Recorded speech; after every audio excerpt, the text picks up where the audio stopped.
Oh, faithfully delivering value by interpreting great books from around the world. Hi there, this is Sally with the Book Talk.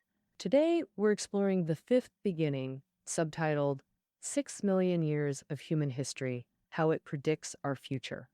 Well, speaking of human history, one question has always piqued our curiosity.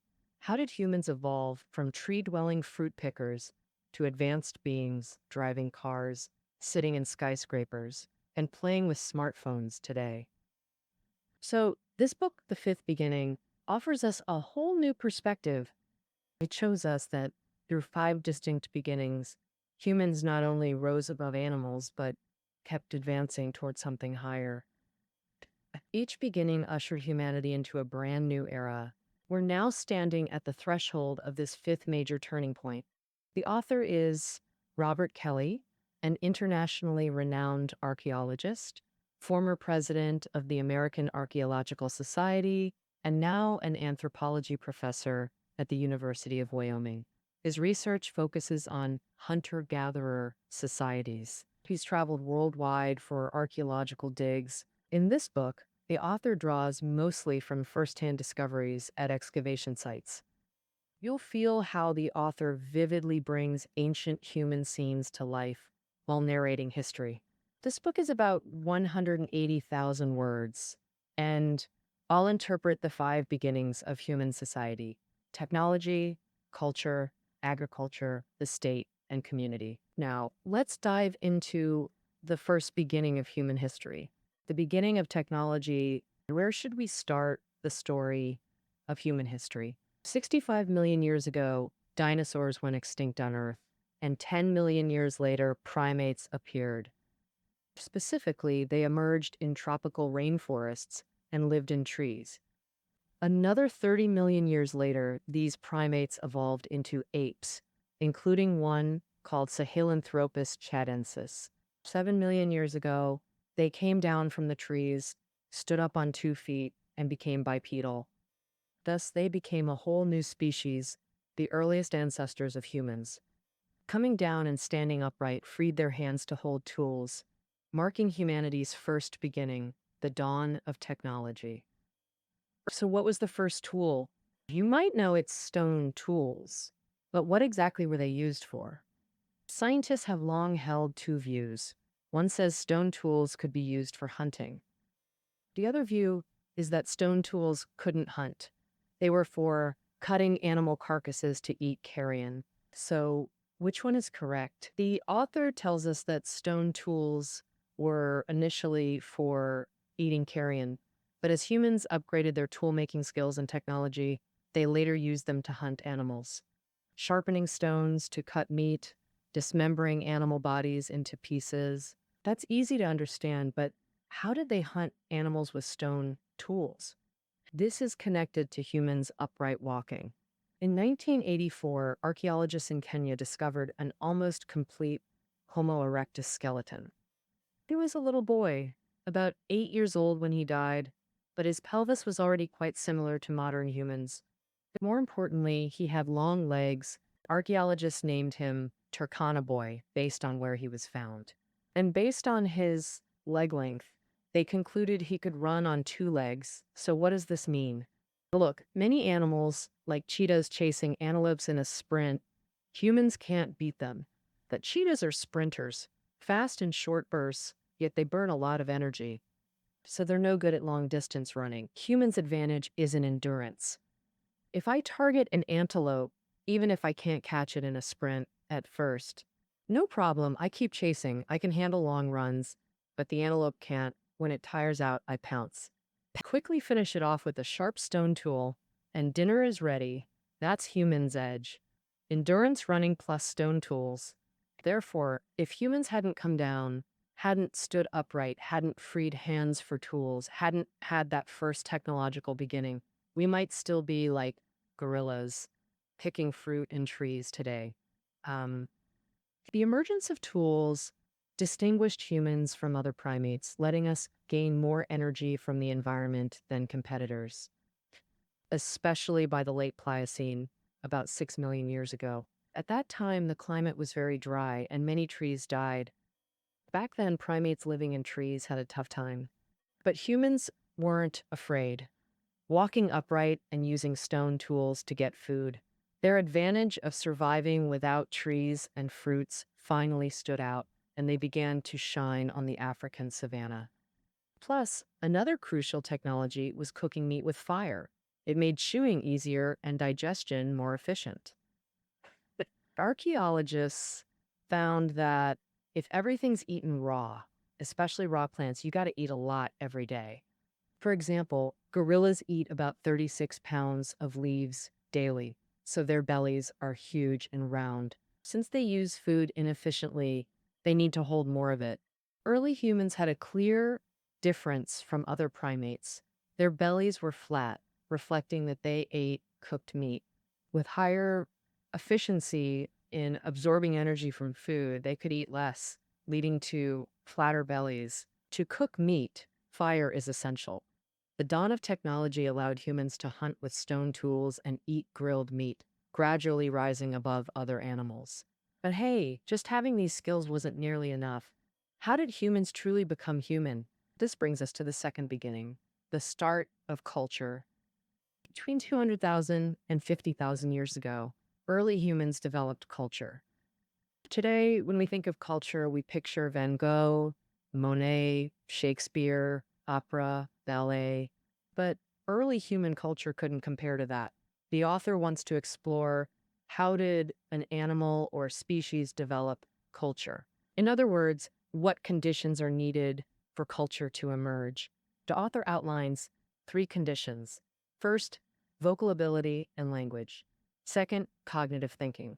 Third, social group sharing. Let's go one by one. To have culture, first you need to speak, specifically two aspects, vocal ability and language. We humans can produce a wide range of sounds, and this is tied to our upright walking and bipedalism. After walking upright, the large human head rested on the spine. Compared to four-legged animals, our spine is closer to the oral cavity, which also changes the throat's position. In the throat area, specifically the pharynx, a larger cavity forms, allowing humans to produce more diverse sounds than chimpanzees.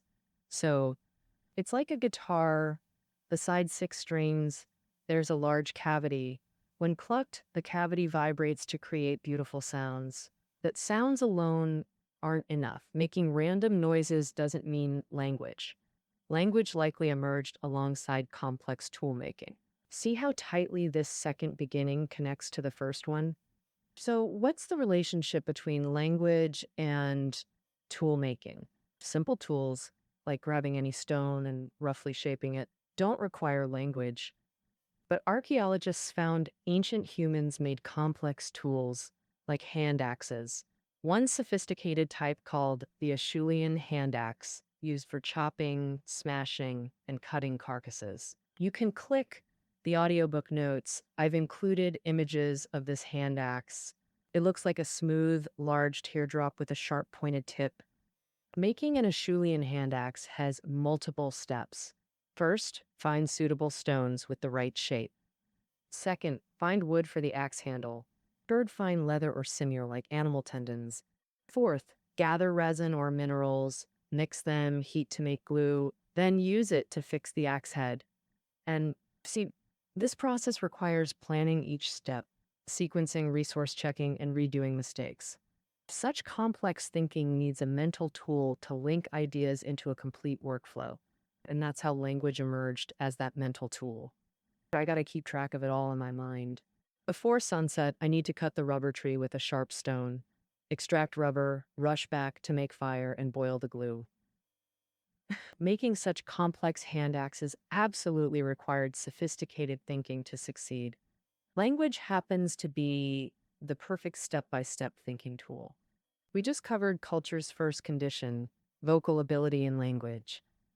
Now let's discuss culture's second condition, thinking, meaning cognitive ability. So what exactly does culture require people to think about? Simply put, people need shared consensus. We both share a common culture. For example, we both consider ourselves descendants of the dragon, but is it enough that you think it and I think it? The author explains that culture requires understanding others' levels of intent. What does that mean? Let me give you an example. Level one intent is simply, I know. For instance, level one, I know I'm a dragon descendant. Level two, I know that you think you're one. Level three, I know that you think we both know. And I know that you think we both know we're dragon descendants. That gets complex. Essentially, it means I clearly understand we share the same view. We have consensus as dragon descendants.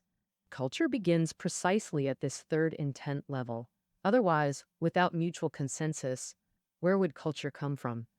Scientists found modern humans reach up to 5 intent levels. Early Homo erectus managed at least 3, while most animals only reach 1. A key reason is human brains have more neurons, consume more energy, and feature more complex structures. Thus, thinking becomes more profound. We articulate thoughts and consider others' perspectives. With two conditions met, culture needs its third element, group, meaning sharing and collective exchange. To prove ancient humans had culture, we need behavioral traces as direct evidence. Food sharing marks are most detectable. How did an ancient human group distribute a whole animal? This reflects the group's sharing culture. Archaeological evidence. When prey was dismembered with stone tools, chop marks were left on bones, traces visible on unearthed animal remains from hundreds of thousands of years ago. The marks from stone tools on bones show that meat was being shared at that time. Archaeologist Stina studied animal bones from Israeli caves dating back 700,000 to 400,000 years ago and found cut marks scattered all over the bones with random angles. This is completely different from the cut marks made by modern humans on bones. If cut marks are concentrated in specific areas of the bone and the angles are similar, it means the meat cutting was done by someone sitting in the same position.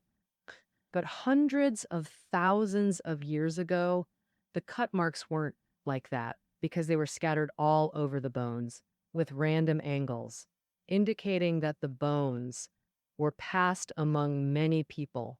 Each person cut off a piece of meat and passed the rest to the next, who would then cut another portion and continue passing it down. That's how people back then shared meat. In Australia, archaeologists also found that ancient humans shared a whole animal this way. A head and one front leg of a kangaroo were given to the hunter. Another front leg went to the hunter's brother. The rump and kangaroo tail to the son of the hunter's uncle. Then each hind leg was given to an elder, and the heart, liver, spleen, lungs, and kidneys were shared with everyone present. Everyone got a share. You can probably tell which pieces are better or larger and who they should be given to. If you compare it to how a group of chimpanzees share food, it becomes even clearer. When a chimpanzee catches prey, it first stuffs itself while others watch hungrily around it. Once it's full, they all rush in. So humans developed a sharing culture and act accordingly. Even if my relatives, friends, and neighbors didn't help in the hunt, I still need to take care of them and not let them go hungry. But if I hog all the prey and someday I'm in trouble, who will help me when I beg for it? This is cultural sharing behavior that goes beyond simple reciprocity. It's an inner cultural value. Guiding behavior, culture changed how humans share food, telling us how to do things. Culture created a true collective. Humans are no longer scattered like sand, like chimpanzees going their separate ways and fighting each other. Culture strengthened human cooperation. Oh, people could face life's challenges together with their close ones. This marks humanity's second beginning, the dawn of culture. You could say culture made humans truly human, setting us apart from other animals. But one problem from the first beginning, technology, still wasn't solved in the second phase. How to feed everyone with more mouths to feed. We couldn't always rely on hunting, right? So then came the need for the third beginning. The agricultural revolution shifted humanity from nomadic hunting to stable, settled life.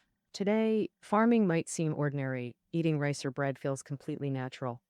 But for primitive people, Used to hunting and foraging, this was an awkward transition. And why bother planting when you could just hunt nearby or pick fruit? So much easier. The author says humanity's shift to farming was actually born of necessity. When you settled your tribe in a good spot, you'd soon realize it wasn't that simple. Even the best area has limited game and fruit nearby. You'd hunt and forage closest first, then farther out, then even farther. Until one day, too far, couldn't make it back before dark. The cost of hunting became too high, with the whole tribe starving. So you'd pack up, move, resettle, and repeat. And then came a serendipitous discovery. Around 10,000 years ago in the Near East, East Mediterranean regions, humans found wild wheat and learned to cultivate it. Over thousands of years, generations bred wild wheat into today's crops. Simultaneously, worldwide, people began farming corn, squash, barley, gourds, and herding sheep and goats. From 10,000 years ago, countless groups transitioned from hunting and gathering to agriculture. Calling this humanity's most crucial transformation, honestly, that's no exaggeration. Oh, agriculture transformed human society, freeing masses from nomadic hand-to-mouth existence to pursue other work, changing everything. After agriculture's rise, more people settled permanently, causing two major impacts. First, human community culture evolved further, creating wealthy and poor farmers, largely due to land competition. While first come, first served, early arrivals claimed fertile plots. Latecomers got less productive land. So during droughts, these struggling farmers faced shortages. What could they do? Only beg the wealthy farmers for charity. The rich had surplus grain, but this dynamic was unequal. If the rich refused, desperate poor might riot or loot. So reluctantly, they'd help. But the rich thought, I won't help freely. I'll put them in their place, keep them obedient. Thus emerged potlatch feasts, where rich farmers flaunted wealth by feasting poor neighbors, even tossing money, much like modern show-offs. Among Native American tribes in North America, potlatches thrived. At these feasts, hosts gave away canoes, slaves. Some even burned treasures in bonfires just to prove, I'm rich, I can. These acts sent a deliberate signal. Or neighbors, watch. This is pocket change to me means nothing. So don't cross me, I'll crush you. Stay in line. Potlatches starkly revealed wealth gaps in some societies. Agriculture's second impact, rising birth rates and population growth, because it could feed more mouths. In farm societies, men handled heavy labor. Women focused on homemaking and childcare. No more hunting or foraging. Freed from those burdens, women could redirect energy. They recovered faster after childbirth, enabling more pregnancies and raising larger families. Oh, this marks humanity's third beginning, agriculture. With farming, food security was solved, allowing humans to accumulate food and wealth. But we know agriculture alone was still far from today's life. After agriculture, what changes pushed human society toward today's affluent, advanced world? That's what the author addresses. The fourth beginning. The dawn of the state compared to primitive farmers who only farmed. After states emerged, modern people gained cars, phones, computers, material abundance. What enabled this wealth? The author says it's hierarchical class systems and large-scale coordination and mobilization. And let's explore this in detail. Around 4000 BC, states appeared.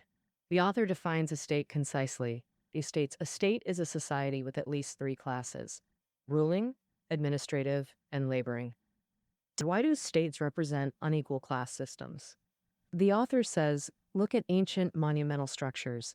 Egypt's pyramids of Giza, Sphinx, Scotland's Dunatar Castle, England's Tower of London, Rome's Colosseum, China's Great Wall.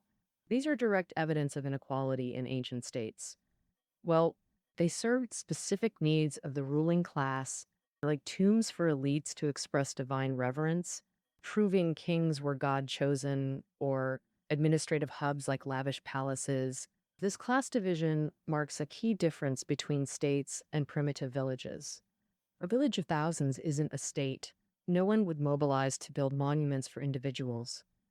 Only with states, ruling versus ruled classes, detailed labor division, could a people collectively create such grand structures. This resembles modern companies. Inequality exists with CEOs, managers, receptionists, and clerks. If thousands in a company disbanded over inequality and worked solo, what would happen? Oh, everyone's contribution to society would be drastically reduced. Only by forming companies where everyone has specialized roles, management, technology, logistics, through large-scale division of labor, then thousands hard work creates immense value, impossible if they all worked alone. Alongside state class systems came organized warfare. Since kings could mobilize masses to build monuments, they could also send them to battle, invading or defending. Unlike farming era tribal conflicts, state wars became larger, more organized, and terrifying. Archaeologists found pre-state war deaths were extremely rare. Jonathan Haas and Matthew Piscitelli studied nearly 3,000 burials from 12,000 years ago. Only 4 showed war violence. After states emerged, specialized weapons for killing appeared: long swords, spears, pikes, powerful bows, thanks to intricate labor division. Meanwhile, defensive structures arose: walled cities, impregnable castles. In the 13th century BC, Egyptians and Hittites clashed fiercely over modern-day Syria, the Battle of Kadesh, with tens of thousands deployed. The Egyptian pharaoh even built a new Nile Delta capital for war supplies. Both sides paid dearly. After 15 years of stalemate, they opted for peace talks. They vowed mutual aid if attacked. Today, at Istanbul's Archaeology Museum, you'll find the world's oldest peace treaty signed by Egypt and Hittites in 1258 BC. As population pressure rises, states fight over resources, increasing war and slaughter. Only when costs outweigh gains do people cease fire. So, to the author, the state isn't perfect, it has flaws. And with globalization, humanity won't stop at states, but create new structures to tackle fresh challenges. Finally, let's discuss the author's predicted fifth beginning: the dawn of a global human community. Since states emerged, especially after the Industrial Revolution and modern information revolution, human society has transformed dramatically. Let's broaden our view like archaeologists would. Imagine you're an archaeologist 10,000 years from now. How would you view today's human society? For instance, human civilization in oceans would appear through shipwrecks. Archaeologists might find Spanish galleons loaded with silver, whaling ships, and modern vessels, but in the sky, they'd discover over 20,000 objects larger than 10 centimeters orbiting Earth, plus more than 100 trillion tiny fragments. Minuscule objects like paint flecks. Underground, future archaeologists might find post-1945 organisms with elevated carbon-14 levels, evidence of nuclear tests, plus tons of garbage on Alaskan shores and microplastics in oceans, in future geological strata marking the boundary of our existence. Most intriguingly, bone analysis would show blurred racial geography after 1500 AD. Our bones share similar elements because we eat globally sourced food. Pre-1500 AD, people ate local foods, so bones carried region-specific carbon or nitrogen signatures. But with imported foods, daily meals now come from worldwide sources. The author notes his ordinary breakfast: bananas from Ecuador, Scottish oats, Madagascan vanilla, Colombian coffee. Analyzing his bones would show global traits, not local ones. When archaeologists examine the 21st century, they'll focus on humanity's planetary imprints. These imprints reveal societal problems, but also unprecedented global integration. This comes after the beginnings of technology, culture, agriculture, and the state. Another brand new beginning. So, what will this fifth beginning be like? The author predicts that the fifth beginning, humanity faces won't be nations battling each other for self interest, even fighting fiercely and acting alone. but rather all of humanity uniting as one, gradually forming a community to jointly tackle global challenges. He proposes the concept of a human community. The author says three things drove him to this idea. He observes that in economic development, capitalist countries' pursuit of cheap labor is nearing exhaustion. On the military front, arms races like those in the 20th century are also unsustainable. And culturally, while Western civilization spreads globally, it brings many problems. Let's go one by one. First, economically, capitalist countries have long pursued efficient production with the cheapest labor to maximize profits and accumulate wealth. But the author says it's this very process that has made many manufacturing based countries develop better and better. For example, China is a major manufacturing nation, and the improving living standards, wages, and benefits for Chinese people are tied to the prosperity of manufacturing. Western countries setting up factories and investing certainly plays a role. This process, in turn, makes it increasingly expensive for Western countries to build factories and invest in China as Chinese workers become more costly. All right, then move the factories to Southeast Asia and Africa. Predictably, once manufacturing develops on a large scale in those places, people's living standards and wages will rise accordingly. Ultimately, Westerners will find that cheap labor worldwide is dwindling, and this process of outsourcing manufacturing to third world countries can't last forever. Second, militarily, if nations remain hostile and defensive everywhere, the outcome is that they simply can't afford to maintain armies because military spending is too high.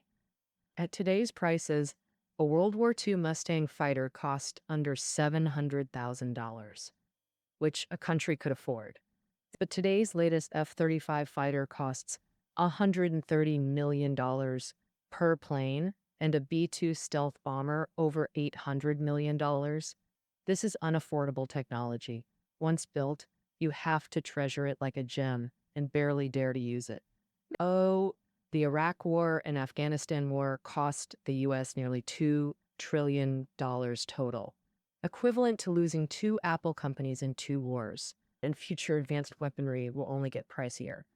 If nations stay distrustful, hostile, and engage in arms races, it's ultimately unsustainable. So the question becomes, what's the alternative to war? Culturally, different places have distinct cultures, foundations of people's lives. But in recent decades, mainstream Western culture, led by the US, rapidly spread worldwide, influencing locals, yet clashing with traditions during integration. Take India. Severe gender discrimination stems from millennia-old traditions favoring sons. Now, with Western culture's influx of ideas of gender equality are emerging, like women initiating divorce, uncontroversial to us. Marriage should be consensual. Divorce is normal, but historically, Indian women couldn't propose divorce, even in unhappy marriages. That tradition forbade it, making India one of the world's lowest divorce rate nations. Now, influenced by Western ideals, Indian women fight for independence and marital freedom. This journey inevitably faces fierce resistance. Films like Dangle and Secret Superstar reflect this clash, Western ideals colliding with tradition, causing social conflict and confusion. Cultural integration conflicts manifest globally in diverse ways. The author believes solving economic, military, and cultural clashes requires transcending nations to build a human community. Future borderless organizations will play crucial roles, like the UN. Issues like refugees or climate change can't be solved by single nations. Only organizations transcending nations and states can achieve humanity's largest scale cooperation to solve future challenges. As an archaeologist who's explored sites across eras, the author sees states as brief in human history, not essential, just a fleeting moment in 6 million years. Thus, the author believes national boundaries aren't unbreakable. Solving global problems requires global structures, building the human community he envisions. As for how to build this community, or its relationship with states, the author doesn't detail, perhaps beyond an archaeologist's scope. Yet he offers a fresh lens to examine our world and internation relations. All right, that concludes our interpretation of The Fifth Beginning. Find reading notes below the audio. See you tomorrow.